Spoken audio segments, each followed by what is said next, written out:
What up? The Realest podcast ever. It's episode 26. It's your boy C. Diddy. I'm the Ron Harper of podcasting. Matt. No makes me sick. Just Matt. How will they find you on social media? Well, I'm still Matt makes me sick on social media for the time being. Until I find out who owns the. He's still surveying the Matts that are out there on Instagram. Yeah. Trying to see if he can get his name. I really just want that name, like MATT. Like that's what I want. Yeah. But you know, like at YG. You just want at Matt. Yeah. Somebody else has one that's pretty basic like that. Can't think who it is, but somebody I know has like a basic ass ad name on Instagram, and like they got a huge following with this shit. Yeah, they probably paid for it. Yeah, definitely paid for it. You might got to DM this Matt and see what's going on here. Like, hey, my man, you got 35 followers. No, he's got like a lot. He's got like thousands. Oh, well, you're done. Yeah. Big bank, take little bank. In that case, then you're done. I'm about to tell you right now. Matt. Yeah, Andre Iguodala is Andre. There you go. Yeah, I knew I saw one before. He used to be at AI9, and he changed it to Andre. Oh, see, I saw a different Matt. Just MATT has 9,600 followers. You might got to barter. Yeah. But like, hey, you got 9,600 followers. I got a podcast with 500,000 downloads. Let's trade. You could be Matt makes me sick. CEO Matt, I could get that one. That's available? Yeah. You think it's available till you go to get it. Right. And then you be like, where did this come from? A guy from Idaho with 4 followers has the name. It's always the Idahoans that have the names. We have a special guest doing the show with us today, financial expert, entrepreneur, Jahmel. Kendall. Introduce yourself, sir. Hey, what's going on? It's Jahmel Kendall. You just did it. You definitely introduced him. And then said introduce yourself. Yeah, There's more to you than just your name. It definitely is more to me just my name. But, Matt, you're going to do what I went through from before. You know, I was Kendall 7th Street. Right. I had to come off that name. You know what I'm saying? I think when you evolve and come to a different person, you know what I mean, you have to change to make that name reflect you. Well, see, your ad name was Kendall 7th Street for reasons far different than my name is Matt Makes Me Sick. Well, you made me sick, so it was relevant. I mean, it made sense. It made total sense. But I just feel like at this point in my life, I don't make people sick. But yeah, no white couple from Bristol is giving Kendall 7th Street their money. Yeah, exactly. Yeah, definitely. Jahmel, I like you, but this Kendall 7th Street character. We've read magazine articles about 7th Street. We've read up on him. The longest block ever.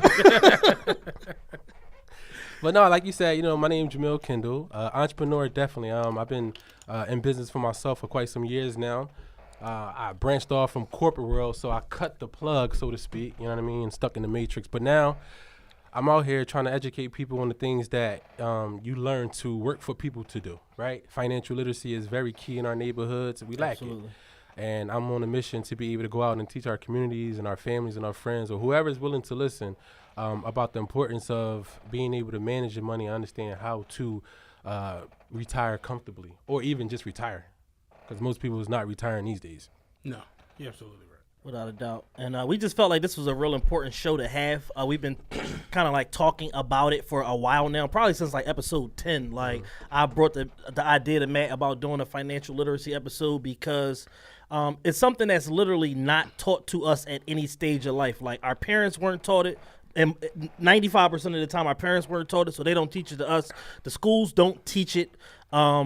Outside of like, oh, you need to get a bank account. And it's like, that's like the extent of it. Like I remember being in like 3rd grade and my elementary school took us to Marine Bank to open bank accounts. And then after that, I didn't hear shit else for the next 9 years about anything related to finances and forgot that I had that $20 in that account. And it was like, yo, if this is compounded with any type of interest, I should have at least $31 in this bank account.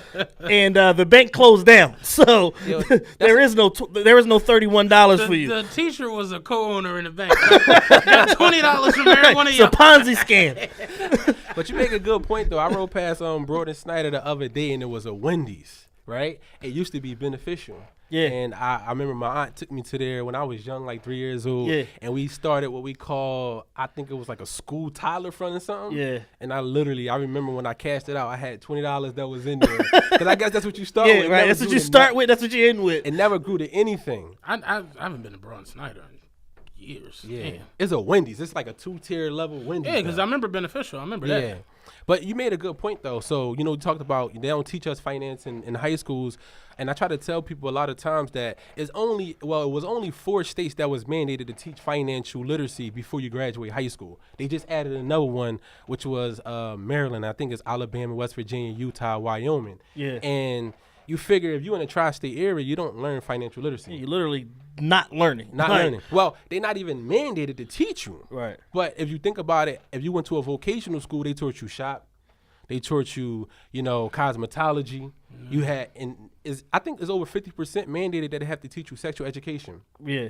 Now you figure like this: if you grow up in a poor household, more than likely you're gonna learn poor concepts. Right. If you grow up in a rich household, more than likely you'll learn rich concepts. Yeah, damn, how about it? And then if you don't even have even one of those type of knowledges paths, then you have to learn from trial and error, and that's very, very costly. It's expensive to learn life when it comes to money. I went to Saul. I remember we had to take ag mechanics, and I remember we were in there and they were welding shit onto a tractor. And I remember Mr. S was the teacher. He was like, "Matt, you want to come over and see this?" I'm like, I am not gonna be doing any of this shit in the next couple of years. It's like it makes no sense, but I had to take the class. So But you deal with money every day. Yeah. yeah, it's crazy. Yeah, and nobody teaches you anything. And unfortunately, like kind of going back to like the parental part of it, you have certain like white families or other affluent families or whatever that it's the complete opposite of what you learn in the black household. So they kids start life with a head start because they know about authorized user accounts and adding them to their credit and all of that stuff.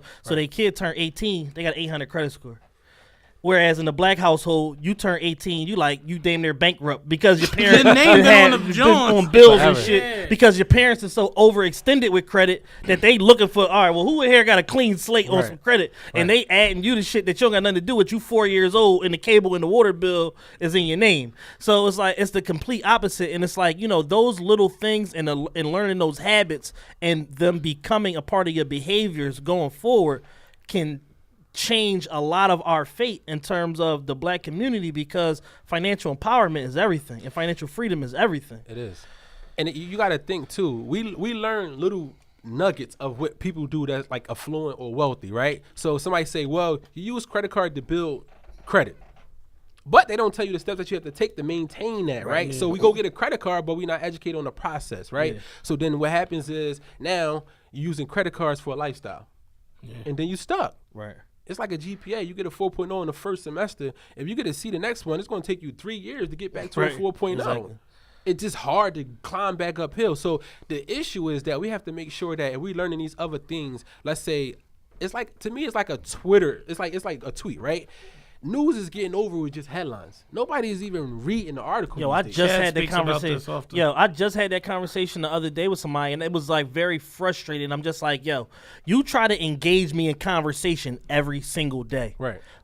but you don't have no backstory to what you're engaging me about. So I gotta carry the conversation every single time. You're almost like using me for like information. Right. I'm like, if you would just take the extra 4 seconds to either Google the article that you just looked at or to click the fucking link that you have, you would open yourself up to a whole new world of information, and you wouldn't even have to ask me about this shit. At all. At all. And that's the problem, right? So we learn about these things. Somebody say, well, look, I want to go get a house. And somebody say, well, I know from what I know, somebody told me that you have to get a credit card. You have to do this. You have to have this. And then you go do these things, but you don't know the back, like you said, the back end of everything that really makes up the whole entire story. Right. So then you end up messing yourself up trying to do the right thing. Your intentions is there, but then you get caught on down the way trying to figure out the rest because nobody is not leading you to hold your hand through the whole process. And, mistakes happen. And it's just sad. My prime example is you see the meme floating around about the Kardashian line, right? Yeah. Where is it? Right. It's not on there. I had this conversation with somebody. Said, did you listen to the album? Fake news is a real thing. It's exactly. It's not on there. So we spread a lot of half truths or lies, complete lies, and it's really costing generations to be wealthy. Yeah. And it has to change. And it's like the news that dominated this week was the Kardashian line about the Jay-Z album. Meanwhile, right here in this city, some real shit took place. The former district attorney of the city went to jail. He went to go make a plea, and they took his ass to jail because they said that they couldn't trust him to show up for sentencing because he sold his office to the highest bidder. So this is real shit that's going on in the city that affects everybody, that affects policy, that affects leadership, and nobody's not sharing that shit or talking about that shit. Wait, they took him to jail. Courthouse? Yes, the same day. He pleaded guilty for his deal. He was supposed to come back October 24th for sentencing, and the judge said, I can't trust you to come back here for sentencing, so I'm going to lock you up today. You're remanded to the court. It's another prime example of them treating us how, they want to treat us. So at the end of the day, you fall into the game. This is another thing I said. You fall into that game, trying to play a game that was never meant for you, and they're going to make sure. All this over a couch. I don't know why. And a roof. That's what he got. He got a new roof and a couch. It was less than $1 million worth of stuff. I mean, I feel like with your influence and your power, you could have went into our communities and built teams of whatever. Right. That would have created residual income. They could have raised that for you legally. So damn, son. It happens. So I say that to say it's like, people will share some shit that's not true, but not even talking about something that directly affects them, their family, this policy in the city, and gives you a precedent of how even when we on the right side of the law, when we do something wrong, how we get thrown in the bushes, as opposed to what happens when you are a different skin color or a different ethnicity, right. How they treat you when faced with the same situations and the same scenarios. Right. So it's like people got to be more careful what they're willing converse about and share to other people, because that shit is harmful. Like, and it's like you can get caught up in that matrix of just like sharing bullshit all day, and you poisoning your brain. And it's like, you don't know what's real from what's fake and what's right from what's wrong because you get so caught up in headlines and just sharing I told fake you news. before. It's like that's why I've literally gotten with Twitter and Instagram. It's like when I see anything, I back out of the app. You have to. It's a big button at the bottom of your phone. Like you can hit that and get away from the app. Go to Google and figure the shit out for yourself. You'd be surprised how many, you'll see, 81 girls got kidnapped in 24 hours, and you back out and hit the link, and it's a porno site. There's nothing behind this shit. But people don't. It's like they see that, take it to Instagram, post it with their own dumbass caption. Right. Then somebody screenshots that with the caption, and it's bananas. And that next thing you know is 80 different stories to a fake story. That shit is bonkers to me. It just doesn't make any sense. So I mean, we just kind of opened the conversation up, just talking in general, some backstory stuff or whatever like that. What do you feel like are like the basics to financial literacy? What are the main handful of things that people need to understand if they just a layman or if it's somebody that's 17 years old trying to figure this thing out? I think honestly, and people will probably say that because they feel as though I'm an expert that I'm saying this, but finance is not complex at all. First and foremost, right? But if I had to break it down to its layman's terms, when you think about finances, there's only 4 main cornerstones that you really have to learn, right? It's just 4. The first one is protection. What do you want to protect, though? Obviously, you want to protect everything, right? All your assets. The second thing is if you have money, you want it to do what?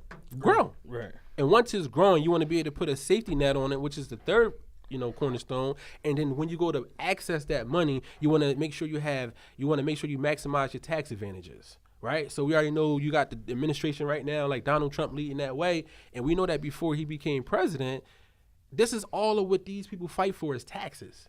Because you pay a lot in taxes. People don't realize how much money goes to the government into the states for taxes, right? Yeah. But and it's real money, and people are just so accustomed to just paying it, right, that they don't realize, if you had half of that money back or whatever, or a third of that money back, what else could you do? After taxes, that shit is abysmal. Yeah, so it's like in a week I earn 24, whatever it is. Then when you see the net, and that should start with a 9, you like, all right, I know this shit don't say 9,000. You know what I'm saying? It's crazy at how much money go to taxes. It's insane. And especially when you're thinking about a paycheck, you got taxes and deductions. So your health you don't pay health, right? We do now. Okay, 1%.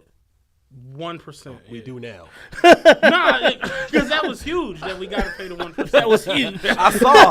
I had to walk to work. We mulled that over for weeks. It was huge, yeah. My shoes ain't got no sole. Yeah, we definitely were on strike for that. That and the pension now we pay $50 a week. So that was, goodness. Yeah, that's the last fucking $59. But you have to understand, like I said, just to sum it up in layman's terms, financial concepts is simple. It's 4 cornerstones. It's protection, then it's growth, then it's safety, and then it's tax advantages, right? But then you speaking about things like that, right? So coming back from, let's say, the baby boomers era, it was a 3-legged stool, right? You had pensions. That's why, to bring it up when you said pensions, you had Social Security, and then you had personal savings, right? Pensions, you're blessed to have a pension. Do you realize that, right? Yeah, I was reading an article the other day about it, like how the pensions are, like, they're trying to, like, basically get everyone away from that. Yeah, eliminate it. Like, even the new people at my job, like, they don't even got the pension thing now. It's like a, y'all have accepted. Y'all have 457B. 457, exactly. But this is what they doing. They converting pensions into like retirement 401ks, cases. yeah. And basically what they doing is they saying, well, look, instead of having a pension, we'll give you a 403B or 457A or 401K, and then that way we'll match you, right? Exactly. And then when you retire, you cash out. Yeah. Here's the thing about that. One of the main reasons why they're getting away from pensions is because people are living longer. Before you 65 years old, you retire and they got to pay you. Some people die 70. Some people die 66. Right? So my grandpa, no bullshit, my grandpa, he retired from Coca-Cola in 1983, the year before I was born. He's alive and like, I said he's 93. I'm like, I know they be pissed. Like, calling the crib. Hello? Shit. Because they still paying it. But think about the dynamic of that. Now they have to pay that 20, 30. The average life expectancy for a woman today is 85 years old. Right. 20 years of pension. So now they're trying to get away from that because it's costing them a lot of money. So pensions used to be guaranteed, right? Used to have a substantial amount of income coming in on retirement. So now you can't count pensions. Now, too, because the baby boomers are retiring, you can't really consider Social Security for people that's like 35, like anywhere between 35 and 42, or at least under that, because we are paying into Social Security, but it might not be available for us when we retire. And even if it was, it's going to be pennies on a dollar. Yeah. So the last thing you have to focus on is personal savings. And that's the 3-legged stool. So in terms of the concept of finance, these are the things people should focus on. Personal savings, right? Now, when you get into personal savings, you have to understand that, for one, thinking about taxing, you work 40 hours a week, 40 years. You're the last person to get paid. Uncle Sam get his off the top. That net, to me, is the word crumb. You take whatever is left, right? And then from there, you have to decide what you got to do. The first thing you should be doing is paying yourself first. People think, no, I got bills. I need to pay the bills first. No, you pay yourself first. You save, and then you pay your bills with whatever is left.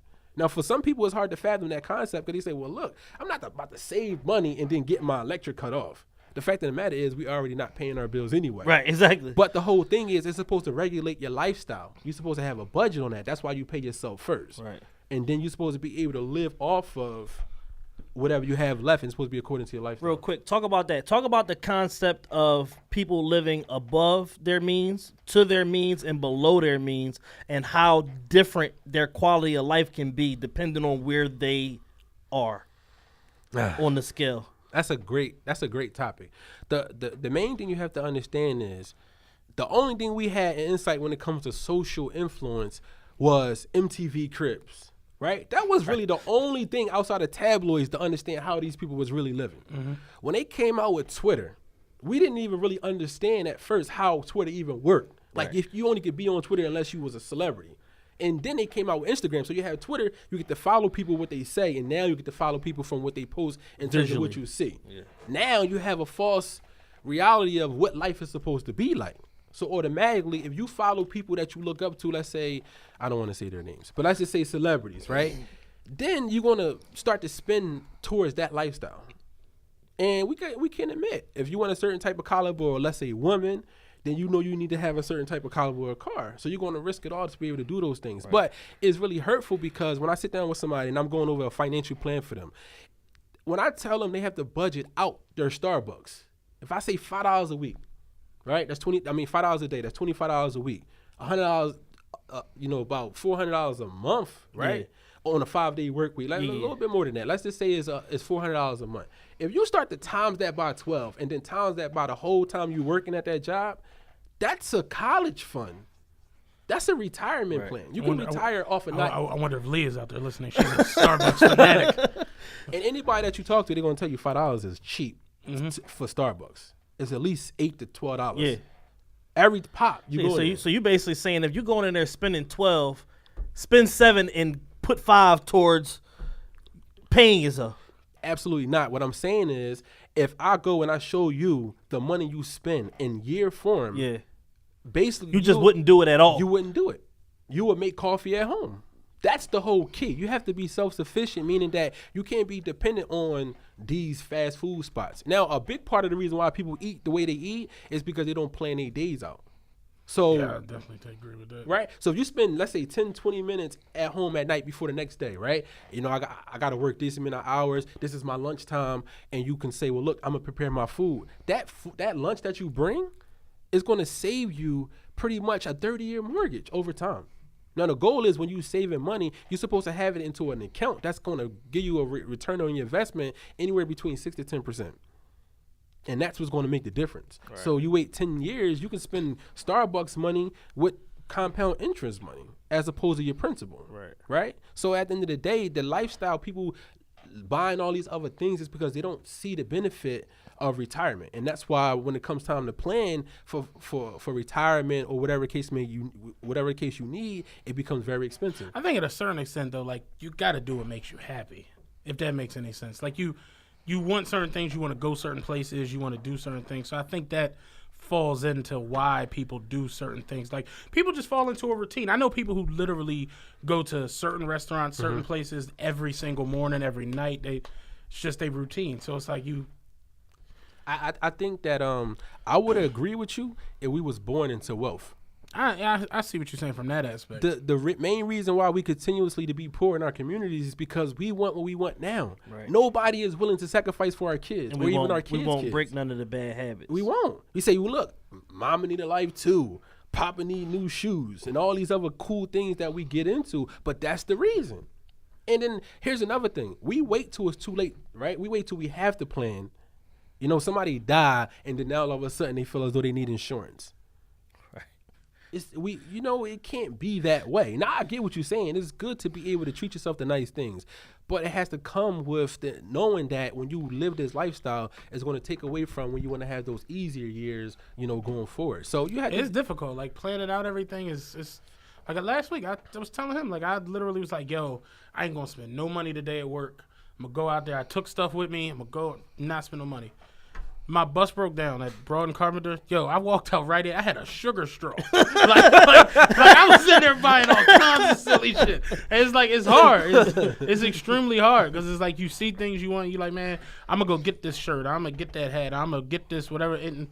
And I feel like people work so hard that it's like, yo, when I get a second, like you said, paying yourself first. It's people who literally don't do that ever. Like people get paid, they check, pay their bills, and go back to work. Yeah, that's literally it. Yeah, but that's not life. And here's another thing, right? You do work hard, and you do want to do good things for you. But if you feel as though you try to save and then you don't save, your why is not big enough. It's not just as simple as saving money because you can. It has to be for a reason. Because there's a lot of people, they say, when I sit down with them, one of the questions I ask them, I said, are you on a savings plan? They say no. I said, are you on a budget plan? They said no. I said, well, do you feel like it's hard or difficult for you to save money? They say yeah.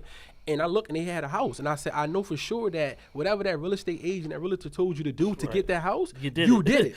Because your why was big enough. It has to be purpose. Everything has to be a purpose. Somebody said, well, I try to save $25, right? And it was too much. I said, well, if you had to dip into your stash, even though you were saving $25 a month, then there was too much you were saving. It should have been $10. Savings is not just based off of just a number that you just come up with. No, it's all about calculations. When I sit down with people, I have to go through a whole picture of everything. What's your expenses? What you bringing in? What you spending out? And then from there, you can get those numbers. But people don't sit down with a financial professional. Right. For one, it costs. It costs a lot of money. You go to Merrill Lynch, you go to TD Ameritrade, or you go to Charles Schwab or something like that. Even JP Morgan, when I worked there in the private banking section, they charge a lot of money for you to sit down with them just to consult. Right, just to tell you that what you're doing is wrong, even though you know what you're doing is wrong. but for somebody else to stamp it like, yo, you're definitely doing this wrong. Right. It's gonna cost you a couple $1,000s. It's gonna literally cost you a couple $1,000. And here it is. I'm sitting in the neighborhood. I got an office in South Philly. I got one in Chinatown too, but I do it for free. And it's hard for people to even want to come, Right? Because they don't see the importance. But the goal is to be able to reach as many people as I can, and sit down with whoever is willing to listen to sit down. This stuff costs a lot of money. I could charge a lot of money for this stuff, but I try to bring it to the neighborhoods because I know that if you had to choose between going to Cancun or Miami or sitting down with a financial professional and it costs money, you're going to go to Miami every time. Every time. Yeah, it was crazy is when you was just now like, I got an office in Chinatown. I'm like, damn, I want something from David's. I'm like, I'm gonna swing down to David's and come back to your office before I leave Chinatown. Like, that's just what went through my head just now. That's how you can definitely be bad when you're trying to be good, though. It's in the office, it's on 10th and Race too, so it's that's on the crazy. same block. Yeah, 1020 Race. Yep. Real quick, talk about the importance. You said coverage. Talk about the importance of insurances, life, car, homeowners, things that people need, but a lot of us don't have for whatever reason. Okay. So first and foremost, when it comes to insurance, we have a big misunderstanding of how it works, right? So when you think about insurance, let's say life insurance, there's two types of life insurance. It's term and then it's permanent life insurance, right? Term is you have a certain amount of protection for a certain amount of years. At the age and the health that you are, they rate you, and then they decide this is what your premium is. After that, let's say 30-year term is up, you got to get rated at the health and the age you are when they become extremely expensive. Whereas permanent insurance, it lasts forever, however long you live in, as long as you pay the premium. The difference is that you have the benefit to be able to grow cash value accumulation within the life insurance. So it don't just become a death benefit, it become a life benefit as well, right? Where you can access this money, and depending on if you follow the rules, it could be 100% tax-free. And this money could be used for anything. It's liquid in the sense that if you want to use it for college, if you want to use it for retirement, any trips, if you want to start a business or even buy a home, it's not the same rules that, let's say, a 401k or a 457A or B have, right? You don't have those 59.5 rules, right? Right. The thing you got to is, make an excuse to get your money. Right. But the thing is, everything else is kind of like mandated in our minds. Like, all right, if I have a car by state legally, I have to have car insurance. So that's taken care of. But we got insurance on our cell phones. It's like $10 a month. And if it's in the first 6 months, your deductible is still $220-something. Yeah. After the first year, it's still like $150. And then after 2 years, it's so on and so forth. I'm like, you can self-fund for that. Yeah. You understand what I'm saying? The importance is that people don't understand. That's why people don't get into a lot of things in life, right? But we'll have home insurance because they tell us to get home insurance. We have car insurance because they told us legally we have to have it. And all the rest of the other insurances that we have, like phone and, that type of stuff, we just get it just because that's what people do. But when it comes to health insurance, it's like, my job don't offer it. I don't need Obamacare. Like, I'm just going to be cool. Right. I remember I got shot, right? Now, I don't really share this story a lot with a lot of people, but I had got shot before. I think maybe it was 2004. I was probably like 17, 18, right? And I had no life insurance. I mean, no health insurance. And the cop told me it was this fund that you can call and go to and write. And they paid my bills. It was like $4,000. I'm like, if I didn't have health insurance, then how was I going to pay for that? Right. But we don't see the importance of the maintaining of health and life. And they have to think about life insurance is if you become disabled and you can't work and you get hurt outside of work, that insurance don't pick up on you, then what you going to do? How do you protect that income if you ever can't work again? Yeah, I didn't really respect insurance until I actually got older and start using it more and more and I see just how insurances work. Right. I was telling my girl when I popped my Achilles a couple years ago, so I had the boot and all that on, and I went to the orthopedist and my co-payment was $5. And whatever, she was like, it's $5. I paid it and sat down. Then this dude came and he had a boot on, whatever. And she's like, okay, yeah, your co-payment for the day is $125. He's like, okay, great, whatever. I'm like, I wish that bitch would have told me $125. I would have lost it in here. You would have hill-toed in that job. But it's just crazy, and those are the co-payments. Yeah. So it's like you already know what it is outside of that. Yep. It's insane. I just had a root canal. Oh, and talking about thousands. Yeah. And I actually cracked the tooth and I need to get an implant. And my insurance paid a little bit of it, but all in all, it was $3,600 out of pocket, and that's with the insurance. Right. And she was like, "Yeah, the insurance doesn't really cover implants or whatever, but yeah, the root canal is like $4,000." Yeah. And it's just like, damn, like the dental is usually 80-20 at best. it's crazy. So you think if you paying $3,600, that might be 20-30%. Right. But you know, we young, right? We think we gonna live. It's crazy because on one hand we live every day like it's our last, and at the same time we live like we gonna live forever. Right. It's the weirdest thing ever. But we don't prepare or plan for any of those things, and then they want to say, "Well, damn, every time I meet a Jewish person, how come they got so much money?" It's like, dude, you know what they did all their life? They spent money on insurance.